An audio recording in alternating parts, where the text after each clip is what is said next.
One of the most sacred human rights is the right to freely practice your religion. It was part of why the United States fought wars of independence and why it's included in the Constitution's First Amendment. Unfortunately, the People's Republic of China doesn't share these values.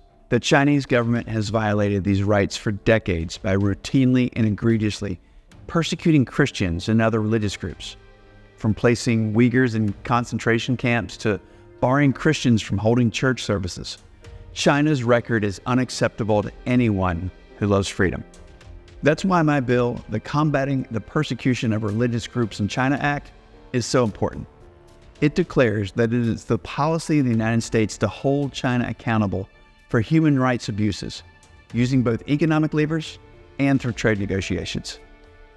This bill also sheds light on the many religious minorities in China who are imprisoned for their religious beliefs, such as Pastor Wang Yi, who was arrested and sentenced to 9 years in prison for inciting to subvert state power. Pastor John Sao, a U.S. permanent resident of Greensboro, North Carolina, who was sentenced to 7 years in prison in March of 2018 under contrived charges of organized illegal border crossings.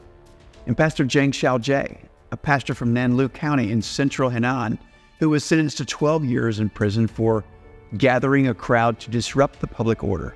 It's our hope that by standing strong, the Chinese government will change course, reverse their repressive policies, and allow millions of religious minorities to exercise their God-given freedoms.